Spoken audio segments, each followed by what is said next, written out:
میں بجٹ کے اوپر کیا بات کروں گی؟ آج وقت ہمارا ایک ہی مسئلہ ہے، وہ عمران خان ہے، اور وہ جیل میں ہے، اور وہ ناحق جیل میں ہے، اور ہم اس کے لیے کھڑے رہیں گے۔ یہ ہمیں جتنی مرضی دھمکیاں دے دیں اور جتنی مرضی ہمارے ساتھ یہ ظلم کریں، ابھی تو جیلوں کی دھمکیاں دے رہے ہیں، ڈال دیں جیل میں۔ میری بات سنیں، احتجاج کو تو آپ ایسے سمجھتے ہیں جیسے پتہ نہیں کتنا کوئی، یہ تو آپ کا آئینی حق ہے، کہیں بھی احتجاج۔ آرمی چیف کے خلاف تو نہیں ہوتا، سیاسی لوگوں کے خلاف احتجاج ہوتا ہے۔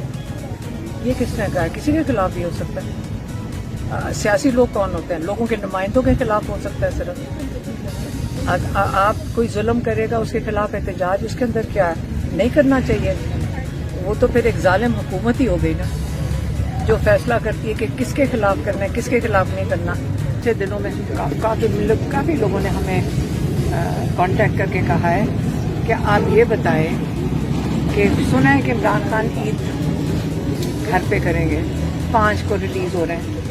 سارے پارٹی والوں کو بھی پتہ ہے کہ نہیں ہو سکتا، کیونکہ ہمارے لائر نے ان کو سب کو بریفنگ دی بھی ہے کہ 5 تاریخ کو اس لیے نہیں ہو سکتا کہ یہ جو ہیئرنگ ابھی لگی ہے، جس میں آپ نے سنا تھا پروسیکیوٹر کہتا ہے جی مجھے تو رات کو لیٹ پتہ چلا ہے، اور ہم نے جب سلمان صفدر سے پوچھا تو جج کو کیا کرنا چاہیے، تو انہوں نے کہا جج کو تو اتنا غصہ چڑھنا چاہیے تھا، یہ تو جج کی توہین کر رہا ہے نا، اور جج کی جب توہین ہوتی ہے، جج آگے سے کہتے ہیں 2 گھنٹے کے اندر پروسیکیوٹر جنرل کو کہو یا ادھر پہنچے، اور بھاگے ہوئے آتے ہیں۔ اب حالات سال ہسال، آپ کو عامر فاروق اور وہ کیا ہے کیا میاں گل حسن، وہ یاد آ جائیں گے آپ کو۔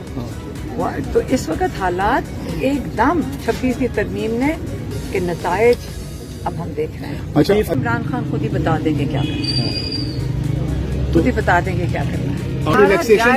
ہمارا جائز ہے، ہمیں یہ جو منگل کا دن ہمارا ملاقات کا دن ہے، یہ کورٹ نے بھی کہا۔